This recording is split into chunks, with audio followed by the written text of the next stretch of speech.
Iya.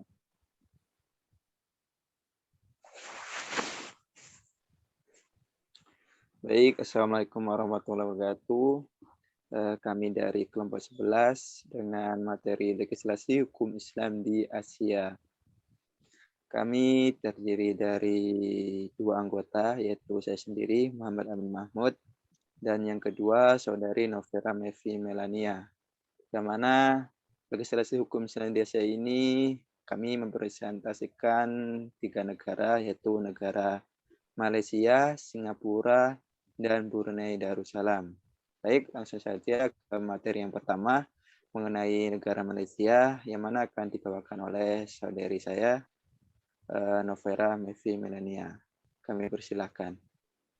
Baik, terima kasih atas waktunya. Di sini saya Novera Mevi Melania akan menyampaikan materi yang pertama mengenai legislasi hukum Islam di Malaysia.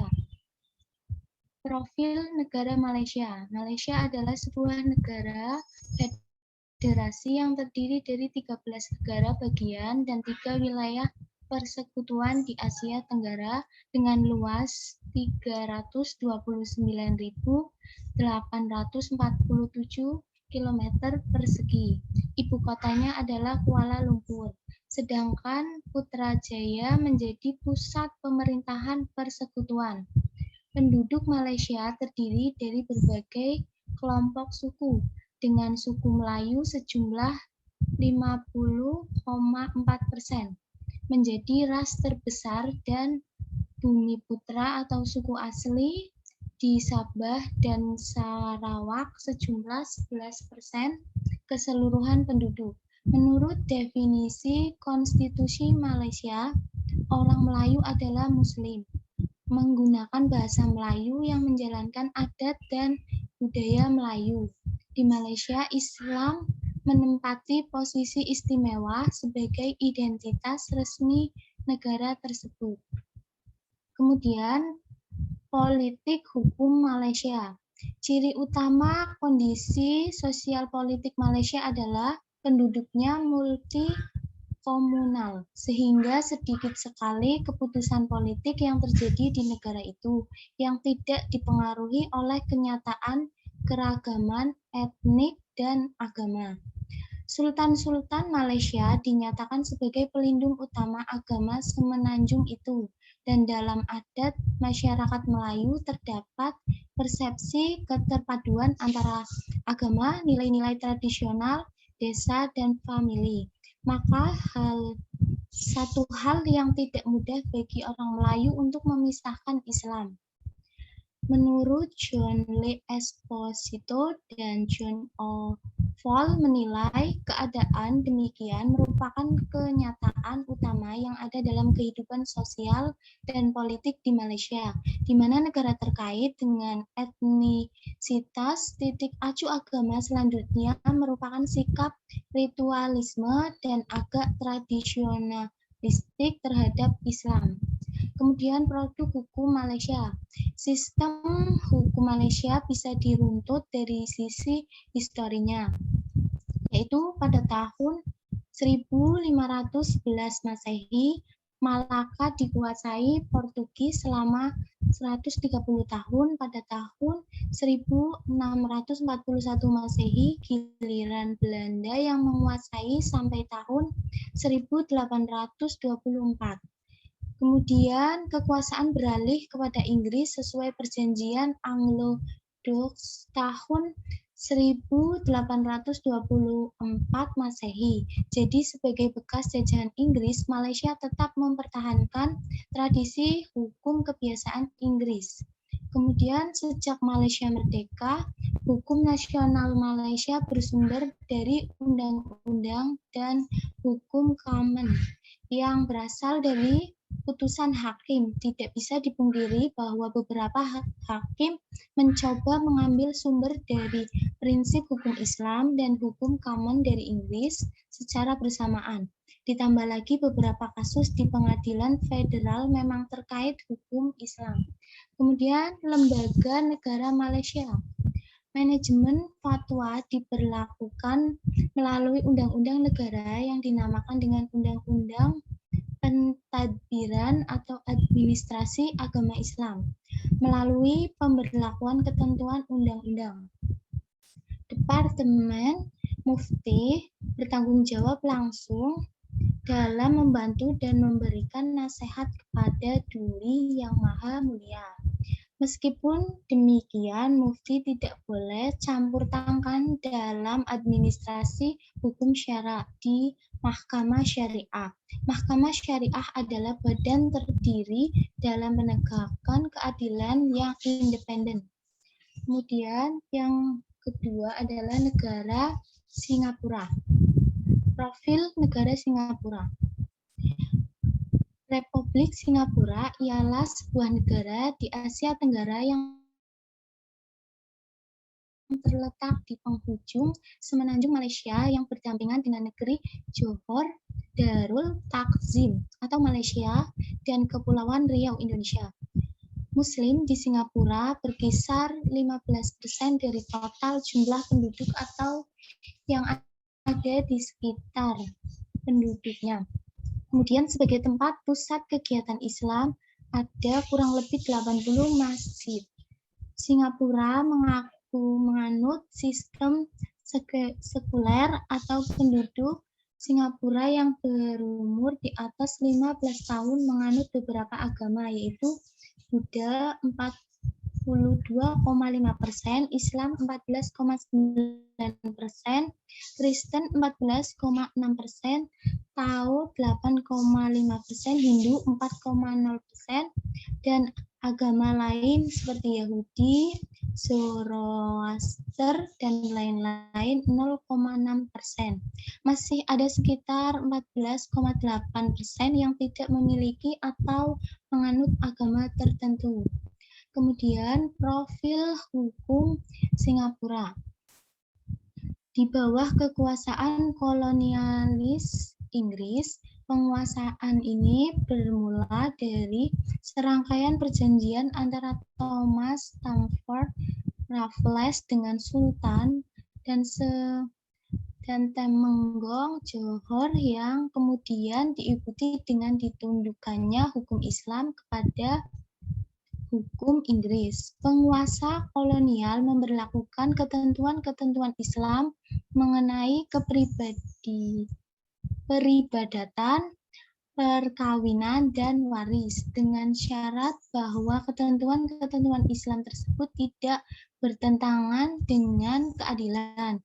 Kemudian jabatan presiden adalah simbolik dan kekuasaan pemerintahan berada di tangan Perdana Menteri yang merupakan ketua partai politik yang memiliki kedudukan mayoritas di parlemen. Arena politik dikuasai oleh Partai Tindakan Rakyat yang telah memerintah sejak Singapura merdeka. Pemerintahan Partai Tindakan Rakyat sering dikaitkan dengan memperkenalkan undang-undang yang tidak memberi kesempatan untuk partai-partai pembangkang tumbuh dengan efektif. Singapura, sebuah negara yang menganut paham demokrasi sosialis. Kemudian produk hukum Singapura. Pada tahun 1993 menandai pemberlakuan sebuah perundang-undangan yang sangat penting, yaitu Undang-Undang Pemberlakuan Hukum Inggris. Menurut S. Jayakumar menggambarkan undang-undang itu dengan benar sebagai salah satu langkah pembaharuan hukum yang paling penting sejak kemerdekaan Singapura. Kemudian dalam kasus Singapura, penjajahan Inggris telah menempatkan hukum kasus Inggris di atas hukum adat Melayu dan hukum Islam yang telah ada sebelumnya. Akibatnya, saat ini adalah bahwa meskipun sistem hukum Singapura pada umumnya merupakan hukum kasus, namun hanya ada sedikit pluralisme karena sistem hukum Islam masih mengatur masyarakat Muslim dalam berbagai urusan agama, perkawinan, dan lain-lain. Kemudian yang terakhir itu mengenai lembaga negara Singapura. Lembaga-lembaga Islam di Singapura di antaranya adalah Majelis Agama Islam Singapura, Himpunan Dakwah Islamiyah Singapura, dan Majelis Pendidikan Agama Anak-anak Muslim. Lembaga MUIS ini merupakan suatu badan hukum yang mengurusi hal-hal yang berkaitan dengan agama Islam di Singapura. Antara lain memusatkan terhadap pengumpulan zakat. Kemudian MUIS juga bertanggung jawab untuk komite fatwa dan menjadi panitia haji. Lembaga Islam Jamiah ini mendirikan lembaga wakaf, membuka rumah sakit, membangun masjid atau madrasah, serta menyumbangkan uang dan fasilitas untuk hari-hari besar Islam seperti Maulud Nabi. Kemudian lembaga Islam Mendaki atau biasanya bergerak dalam bidang pendidikan yang menangani permasalahan pendidikan anak muslim. Kemudian materi selanjutnya saya kembalikan kepada moderator. Terima kasih. Wassalamualaikum warahmatullahi wabarakatuh. Waalaikumsalam warahmatullahi wabarakatuh. Baik, terima kasih atas pemaparan materi dan kemudian untuk selanjutnya mengenai negara Brunei Darussalam yang mana akan saya presentasikan sendiri. Baik, selanjutnya setelah Singapura yaitu Brunei Darussalam. Profil negara Brunei Darussalam. Jadi Brunei itu berasal dari bahasa Sanskerta yaitu Furanai yang semula diambil dari kata Furana Dipa yang berarti Pulau Kalimantan. Hal itu karena negara Brunei berada di dalam Pulau Kalimantan. Dan juga Brunei Darussalam itu sebuah negara kecil dengan luas area sekitar atau kurang lebih 5.765 km, yang mana terdiri dari dua daratan kecil yang berhadapan dengan Laut Cina Selatan dan berada di Sarawak, Malaysia. Dan juga Brunei Darussalam itu berada di barat daya Pulau Borneo, Sabah, yang mana luasnya 5.765, yaitu luasnya Brunei Darussalam itu sendiri, dengan ibu kotanya Bandar Sri Begawan. Dan untuk penduduk Brunei itu populasinya ada 301.000 yang terdiri dari 70,5% orang Melayu dan orang Cina itu sekitar 16% dan pendatang yang berjumlah 8,2%. Selanjutnya politik hukum yang ada di Brunei Darussalam. Jadi Brunei Darussalam itu negara yang memiliki corak pemerintahan monarki absolut, yang mana hukum Islam dengan sultan yang menjabat sebagai kepala negara dan kepala pemerintahan.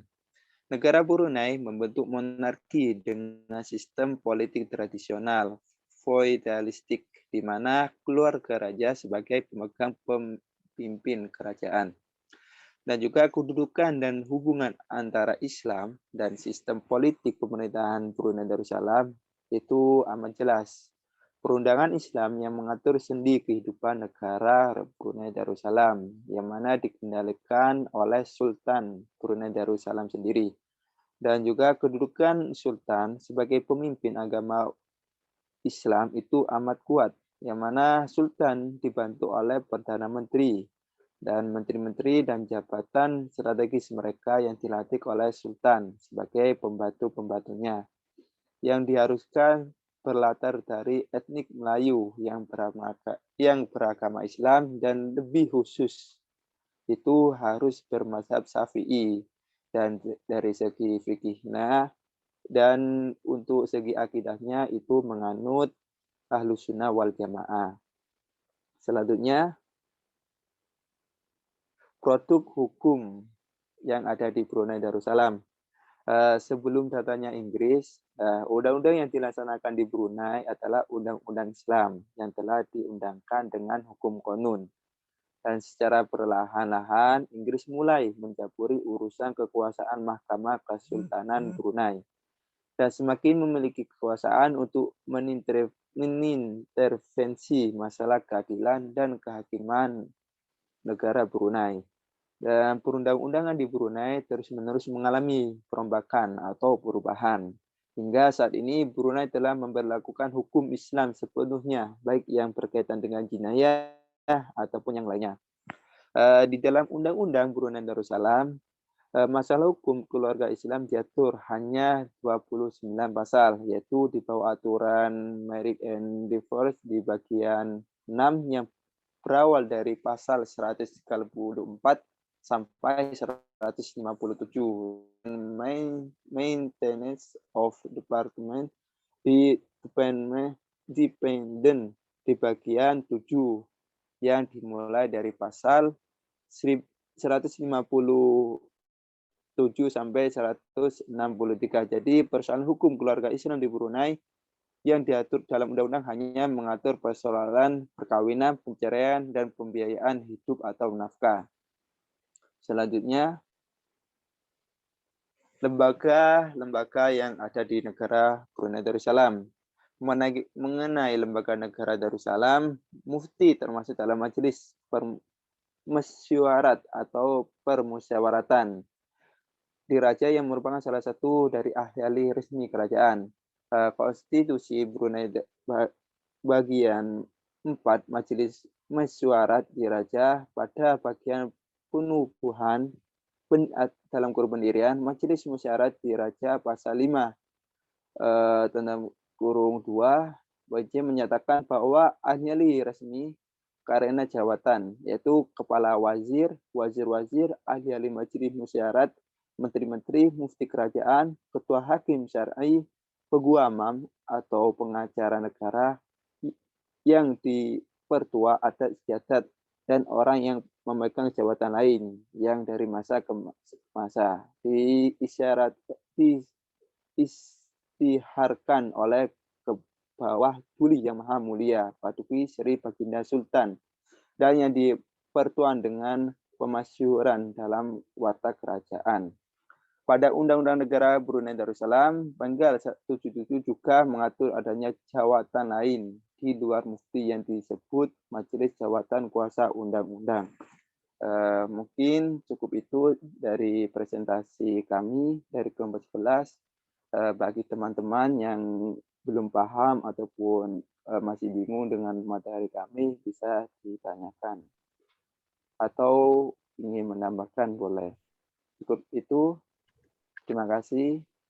Assalamualaikum warahmatullahi wabarakatuh.